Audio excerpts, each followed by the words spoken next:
¿Te has sentido como un ciudadano de dos mundos? Vives en la tierra, pero tu verdadera ciudadanía está en los cielos. En este profundo estudio bíblico exploramos cómo el día de reposo, el domingo cristiano, es mucho más que una obligación. Es una invitación divina para visitar el cielo cada semana. Desglosaremos el capítulo 4 de Hebreos para revelar la conexión inseparable entre el reposo semanal y nuestra esperanza en el reposo eterno. Descubre por qué esta verdad no solo cambia tu perspectiva del domingo, sino que puede transformar tu vida cristiana.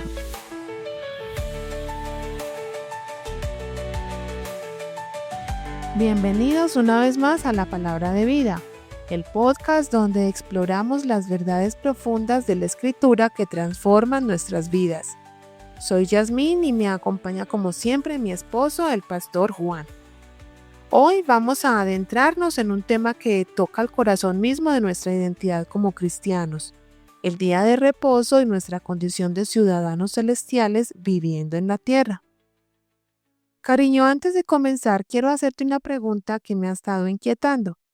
Si una persona vive una séptima parte de su vida en una cultura completamente diferente, Ujú. ¿crees que con el tiempo los aspectos de cada cultura se volverían indistinguibles para esa persona? Qué buena introducción haces, Linda, a nuestro tema de hoy. Esa pregunta nos lleva directamente al punto central y de manera particular al corazón de nuestra condición como creyentes. La Escritura nos enseña algo muy especial. El apóstol Pedro nos dice que nosotros somos extranjeros y peregrinos. El apóstol Pablo, por su parte, declara que nuestra ciudadanía está en los cielos. Y el mismo Señor Jesús afirma que nosotros estamos en el mundo, pero no somos del mundo. Es decir, cariño, que literalmente estamos viviendo entre dos culturas. ¿No? Así es. Y aquí viene una pregunta bien interesante que cada creyente debe hacerse. ¿Cuál cultura debería de estar influenciando más sobre la otra? ¿Nuestra cultura del cielo celestial debería transformar nuestra cultura terrenal? ¿O permitimos que la cultura terrenal termine contaminando la cultura celestial? Esa es una pregunta bien especial, pero hay algo más interesante que necesitamos entender antes de continuar. Pero, ¿qué es lo que necesitamos comprender? Primero, déjame contarte sobre una conexión bíblica que seguro va a cambiar nuestra manera de ver el día de reposo. Pero antes de llegar ahí, necesitamos establecer algo fundamental sobre nuestra identidad. En el día de reposo cristiano, que es el domingo, nuestras interacciones deben ser casi exclusivamente, digámoslo así, con el país celestial al que pertenecemos. Y en la medida en que disfrutamos de la comunión con Dios en la tierra, ya hemos empezado a disfrutar de las glorias del cielo. Qué hermoso concepto. Es como si el domingo fuera una ventana al cielo. Sí, y más que una ventana, Linda, es una invitación de Dios. En el día de reposo, Dios nos convoca a pasar todo el día con Él en el cielo. En este día, Dios nos permite visitar el cielo y visitar, por supuesto, entre comillas, para volver luego a este mundo con la gloria de su presencia en nuestros rostros. Imagínate por un momento, cada domingo Dios nos está diciendo, ven, pasa conmigo este día santo. Cariño, eso es emocionante. Mm, Pero mencionaste una conexión bíblica que cambiaría nuestra perspectiva. sí, pero déjame preparar tu corazón para esto, porque lo que vamos a ver en Hebreos capítulo 4 puede transformar el cómo entendemos el propósito del día de reposo. Claro que sí. La Biblia conecta inseparablemente el día de reposo con la esperanza eterna en el cielo. El día de reposo es señal del reposo eterno. Y aquí está la clave. La realidad aún no se ha cumplido, de modo que no podemos anular la señal hasta que se dé su cumplimiento. ¿Podrías explicarnos esto con más detalle? Ujú. Porque creo que nuestros oyentes necesitan entender bien este concepto. Sí, claro que sí. Vamos a Hebreos capítulo 4. donde encontramos una explicación muy especial de esta verdad. Primero, necesitamos entender el contexto. El autor de Hebreos escribía a creyentes judíos que estaban siendo presionados a volver a las ceremonias judías. El escritor entonces les exhorta y les advierte que volver al judaísmo, volver a esas ceremonias judías, es apartarse de Cristo y negar el Evangelio.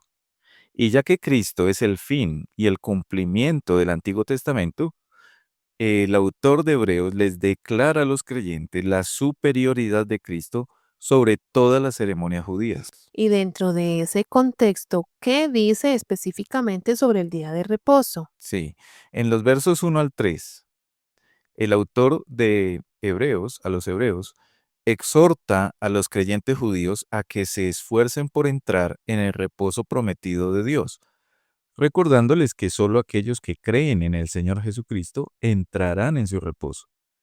Escucha estas palabras de la Escritura. Temamos, pues, no sea que permaneciendo aún la promesa de entrar en su reposo, alguno de vosotros parezca no haberlo alcanzado. Porque también a nosotros se nos ha anunciado la buena nueva como a ellos, pero no les aprovechó el oír la palabra, por no ir acompañada de fe en los que la oyeron. Pero los que hemos creído, entramos en el reposo. Ujú. Todos los argumentos de esta epístola se centran en algo específico, ¿verdad, cariño? Sí, así es. Todos se centran en la necesidad de entrar en la presencia de Dios solo a través del Señor Jesucristo. Ahora, en el verso 4, el autor les recuerda algo bien importante. Este reposo eterno fue prometido por primera vez cuando Dios instituyó el día de reposo semanal. Allí la escritura dice, porque en cierto lugar dijo así del séptimo día, y reposó Dios de todas sus obras en el séptimo día. Entonces el día de reposo original tenía un propósito profético. Exactamente. Ese día tenía como fin señalar y anunciar la gloria del reposo eterno. El reposo de Dios después de la creación señalaba la esperanza y el compromiso de Dios de dar reposo a su pueblo. Pero hay una advertencia muy seria en el versículo 5. Se advirtió que los desobedientes del pueblo del Antiguo Testamento no entrarían en ese reposo futuro y eterno. Cariño, si el reposo era para una promesa en el Antiguo Testamento, ¿cómo sabemos que aún es relevante para nosotros hoy? Esa es una pregunta bien importante, Linda. Y aquí es donde Hebreos nos da una lección mucho más importante que muchos cristianos quizás no comprenden completamente. Los versos 6 al 8 contienen una advertencia para que no nos engañemos. El autor le recuerda a los creyentes judíos que Josué no los llevó al verdadero reposo de Dios prometido, aunque los llevó a la tierra prometida. ¿Estás diciendo que Canaán no era el cumplimiento completo de las promesas de Dios? Exactamente. Y esto nos da una lección fundamental. El pueblo de Dios no debe mirar atrás al desierto del Antiguo Testamento, sino al reposo futuro que aún nos espera, que fue asegurado por Cristo y cuya señal es el reposo semanal. Pero ahora viene la parte que realmente puede impactar la forma en que comprendemos el día de reposo. El verso 9 señala algo extraordinario sobre el descanso de Cristo. Dice, por tanto queda un reposo para el pueblo de Dios. ¿Y qué significa esto exactamente? De la misma manera que Dios dio implícitamente una promesa de reposo eterno cuando descansó de las obras de la creación, también Jesucristo aseguró ese reposo eterno cuando cesó de sus obras de redención. Y el verso 10 explica el verso 9 de manera hermosa, porque el que ha entrado en su reposo también ha reposado de sus obras como Dios de las suyas.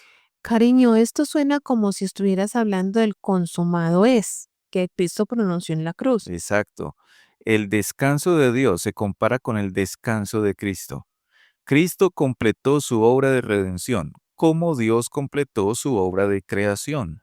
Ahora, hay algunos que interpretan este texto como refiriéndose también al descanso del creyente, pero el gran teólogo puritano John Owen da 3 razones convincentes para aplicar este texto a Cristo, como venimos diciendo.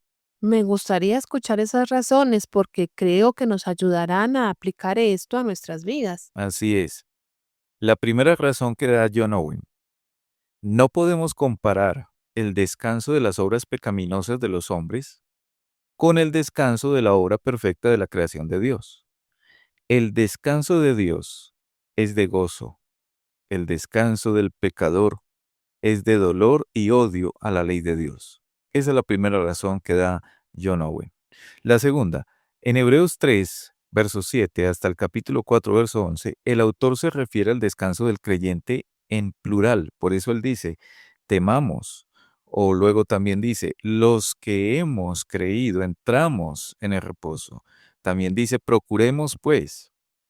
Pero en el verso 10 habla de un solo individuo, en singular. Porque el que ha entrado, dice ahí la escritura, el que ha entrado.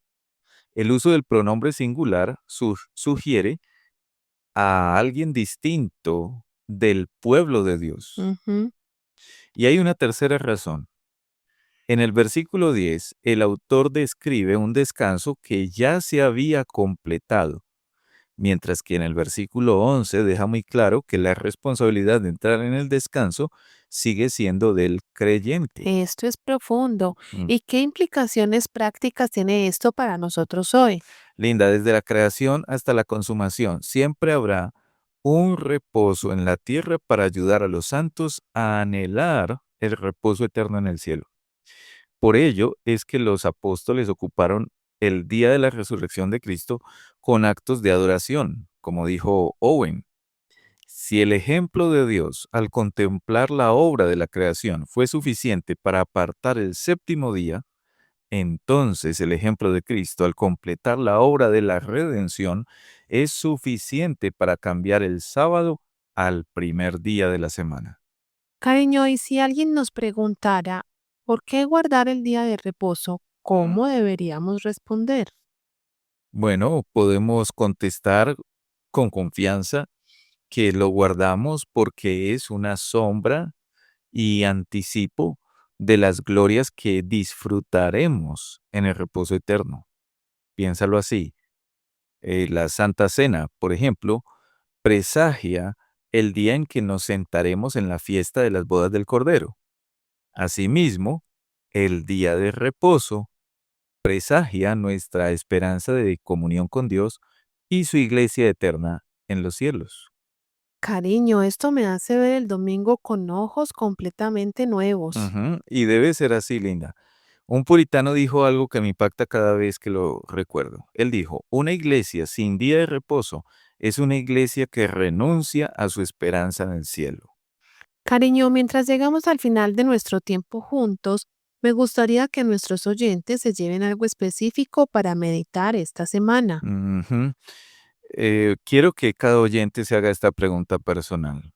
Cuando llega el domingo, ¿realmente estás visitando el cielo en tu corazón o simplemente estás cumpliendo con una rutina religiosa? Recuerda que eres ciudadano de dos mundos. Estás en la tierra, sí, pero tu ciudadanía está en los cielos. Cada domingo, Dios te está invitando a pasar tiempo en tu verdadero hogar celestial. Y que esa visita celestial transforme cómo vives el resto de la semana aquí en la tierra. Exactamente. Que regreses a tu semana con la gloria de su presencia reflejada en tu rostro, como Moisés cuando bajaba del monte. Queridos oyentes, espero que estas verdades hayan tocado su corazón como han tocado el nuestro.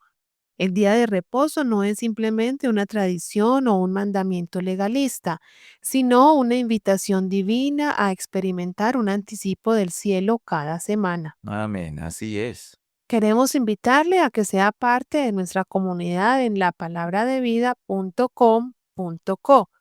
Si este episodio ha sido de bendición para su vida, No olvide suscribirse a nuestro podcast para no perderse ningún episodio. Visite nuestra página web, donde encontrará guías de estudio detalladas para cada episodio, recursos adicionales para profundizar un poco más en estos temas. Nos encantaría conocer cómo Dios está usando estos estudios en su vida. Déjennos sus comentarios, compartan este episodio con alguien que necesite escuchar estas verdades y únanse a la conversación en nuestras redes sociales. Recuerde que cada vez que comparte uno de nuestros episodios, está siendo también un instrumento de Dios para llevar su palabra a otros que la necesitan. Hasta la próxima. Dios les bendiga.